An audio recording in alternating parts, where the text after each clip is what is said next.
Olá, esta é a última aula da nossa série sobre biblioteca escolar e eu gostaria então de fazer uma síntese dos pontos que eu apresentei, acrescentar algumas coisas, complementar algumas ideias e reforçar alguns aspectos dessa série, que foram abordados nessa série. Vocês devem se lembrar, nós dividimos a série em 2 blocos. No primeiro momento, eu trabalhei a ideia da biblioteca como espaço de aprendizagem, com um papel educativo e as possibilidades de integrar a biblioteca no currículo da escola. No segundo bloco, eu tratei de aspectos da gestão da biblioteca. Não é que esses 2 aspectos sejam separados, eles se juntam, mas foi feito assim como recurso didático. Bom, ao longo da série, eu insisti bastante na ideia da biblioteca escolar como espaço de aprendizagem. Por quê? Foi intencional, porque na verdade é muito importante que vocês tenham uma concepção da biblioteca, uma referência teórica da biblioteca, uma abstração mesmo. Essa abstração, essa concepção de biblioteca vai ajudar a aperfeiçoar a nossa prática. Ela vai, na verdade, dar um sentido à prática, mostrar o porquê você faz aquilo, e não apenas o que você faz e como você faz. É importante saber o porquê. Na pesquisa da minha tese de doutorado, quando eu entrevistei bibliotecários, eu percebi que eles falavam com bastante fluência sobre o que faziam e como faziam, sobre suas atividades com os alunos. Mas quando eu perguntava o porquê, eles não sabiam, as respostas eram evasivas. E eu percebi então que isso era a falta de uma concepção teórica de bibliotecas. Eles não tinham com muita clareza essa concepção. Então, eu penso que ter essa concepção ajuda muito a aperfeiçoar a prática. Vejam essa frase: quanto mais profundo o nosso entendimento, melhores são as nossas decisões e melhores as nossas práticas. Quem falou isso foi o professor David Lanks, que é diretor atualmente da Escola de Biblioteconomia e Ciência da Informação da Universidade da Carolina do Sul, nos Estados Unidos. Ele disse isso no seu livro Atlas da Nova Biblioteconomia. E o que Lanks estava dizendo com entendimento profundo era justamente a teoria. A teoria queria embasar, queria permitir o aperfeiçoamento da prática, permitir ao bibliotecário refletir sobre sua prática e, inclusive, avaliar o resultado de seu trabalho. Então, eu penso que a ideia de ter uma concepção da biblioteca na verdade, é uma ferramenta de gestão. Pode parecer estranho, mas isso é uma ferramenta de gestão. Por exemplo, a ideia de uma biblioteca, a ideia abstrata de uma biblioteca como espaço de aprendizagem, ela vai ajudar, vai embasar os seus argumentos para melhorar a biblioteca. Não é? É muito comum, o bibliotecário tem que estar o tempo todo argumentando, convencendo os gestores de que ele precisa de recursos para melhorar o trabalho da biblioteca.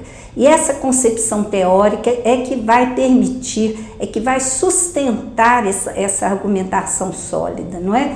Vamos supor que você queira ampliar o horário de funcionamento da biblioteca, abrir a biblioteca na hora do recreio. Você tem um argumento de mostrar para os gestores que você quer ampliar as possibilidades de leitura das crianças, dos alunos, que você quer ter mais tempo para ensinar habilidades informacionais. Então você sustenta o seu argumento com base na biblioteca como um espaço de aprendizagem.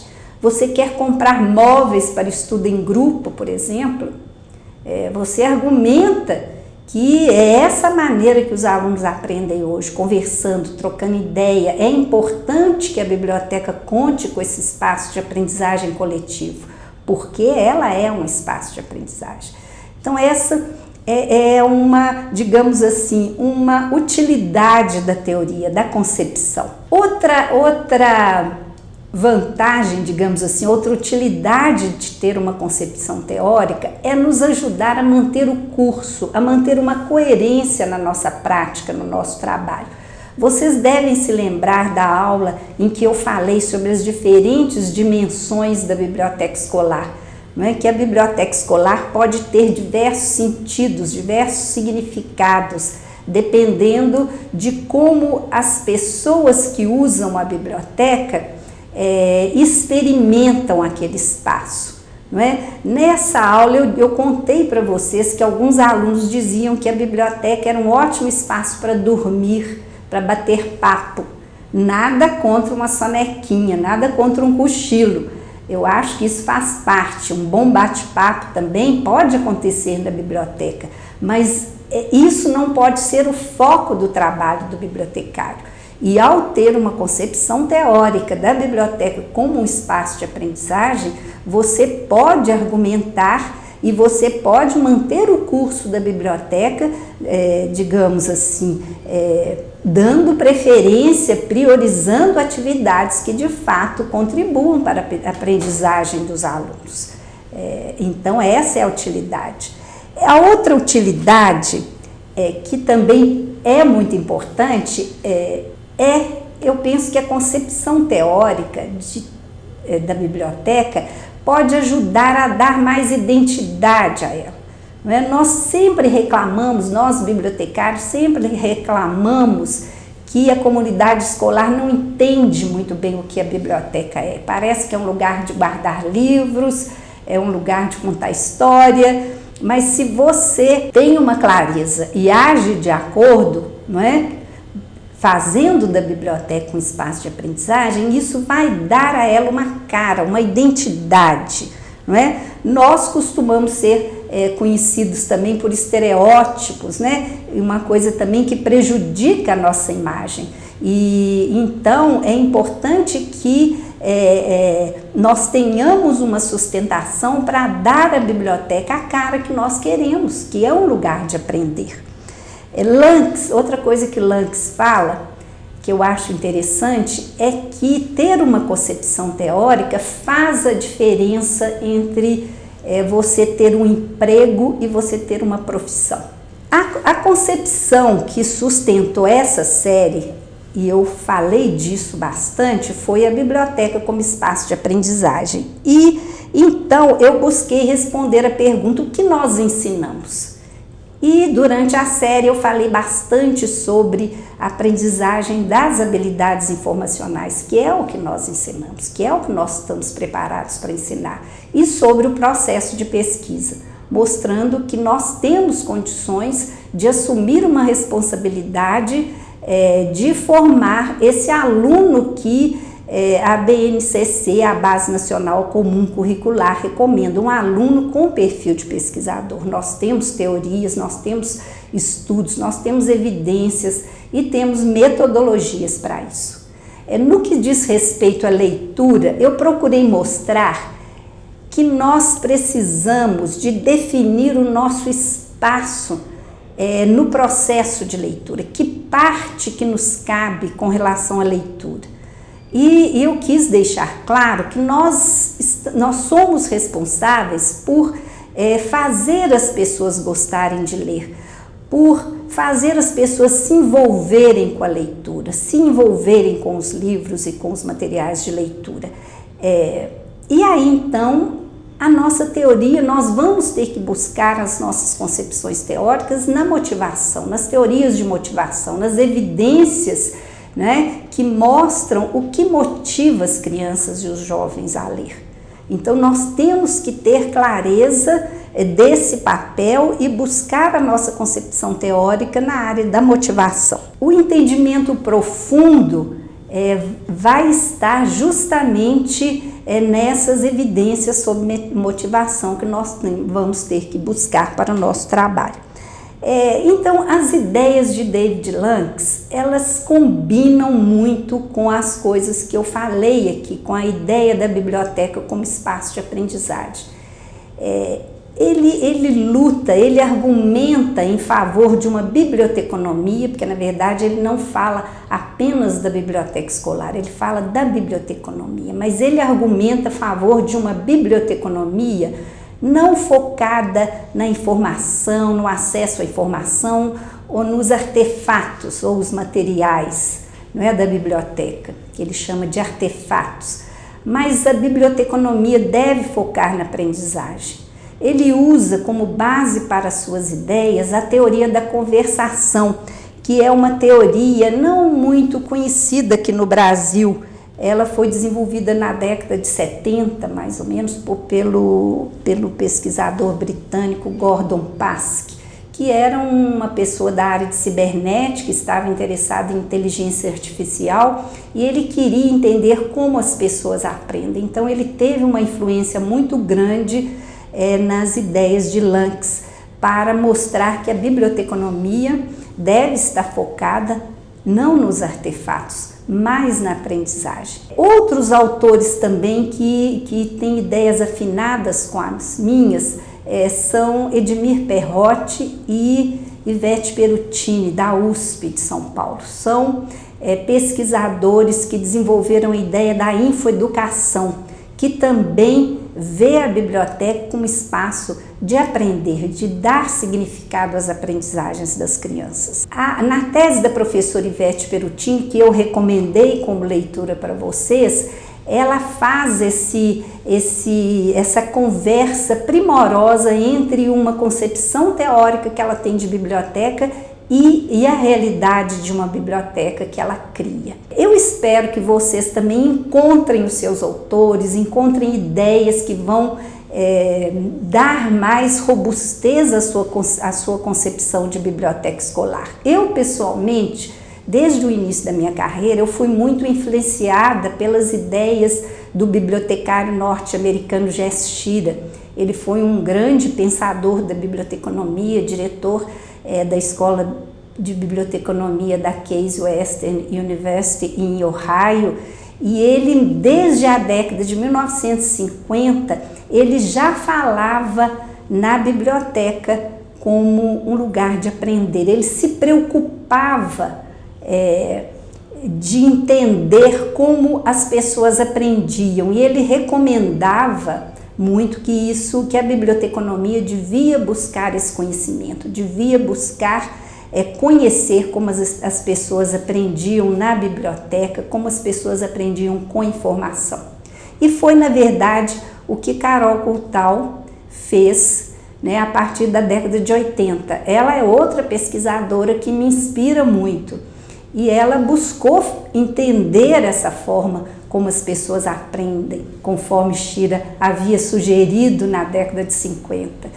E ela então constrói um modelo e desenvolve metodologias práticas para nos ajudar a orientar a pesquisa na biblioteca, a ensinar os alunos a pesquisar. Com relação à tecnologia também, que foi bastante tratada nessa série, eu tentei mostrar que nós temos que investir em 2 níveis de aplicação. Um primeiro nível tentando informatizar a biblioteca, informatizar os processos de organização da coleção, os processos de gestão. Essa é uma fase que as bibliotecas universitárias especializadas já ultrapassaram, e as bibliotecas escolares ficaram um pouco para trás. Nós ainda não conseguimos a informatização das bibliotecas, principalmente nas escolas públicas.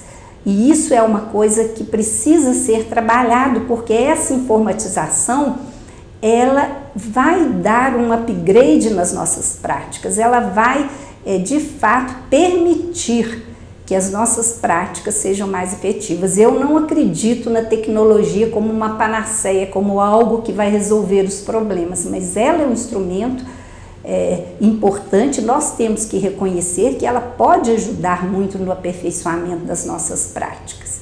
Um segundo nível de aplicação da tecnologia que nós precisamos enfrentar é a questão da aprendizagem, da inserção da tecnologia na aprendizagem. E isso nós vamos ter que fazer junto com os professores. Nós temos que apoiar os professores no desenvolvimento do letramento digital das crianças e dos jovens. Eu penso que nesse momento o bibliotecário vai ter que buscar inserir nas suas práticas coisas como ensinar como usar, entender e usar a Wikipédia, usar as redes sociais, os games nas práticas de letramento, usar o material dos booktubers, que são os novos críticos literários. Enfim, há um universo vasto de coisas que nós precisamos de aprender a usar e de integrar na biblioteca. E aí nós vamos ter que ter, né, lógico, uma preocupação com o desenvolvimento profissional, com o nosso aperfeiçoamento constante. É igual médico, né? Não pode parar de aprender. Nós não podemos parar de aprender. Eu gostaria de deixar para vocês aqui um presente, uma lembrancinha. Um texto que uma aluna minha da graduação traduziu e eu revisei, que é o depoimento de uma bibliotecária novata, muito entusiasmada, que chega na escola. Nesse depoimento ela conta como foi a chegada dela na escola. E é um texto curto, um texto bem divertido, em que ela mostra o que ela encontrou quando ela chegou na escola. E esse texto da bibliotecária Adrienne Matheson, de uma pequena escola no estado de Indiana, nos Estados Unidos, eu penso que ele mostra com muita clareza como que é importante o conhecimento, mas também como que é importante o bom senso para chegar na escola e capturar as nuances da cultura escolar. Então isso é algo que eu gostaria que vocês lessem para vocês verem como que é de fato a chegada de um bibliotecário na escola. Bom, eu espero que vocês tenham aproveitado bem as aulas, que vocês leiam o material que eu sugeri. Essa questão da leitura eu reforço porque eu tive muito cuidado, muita preocupação em escolher textos adequados, textos que estivessem disponíveis para que vocês complementassem as ideias das aulas. É claro que eu espero também que vocês contestem as minhas ideias, mostrem discordâncias se houver, isso é muito importante nesse diálogo, e tragam questões, perguntas, dúvidas para que nós possamos ampliar essa série. Até lá!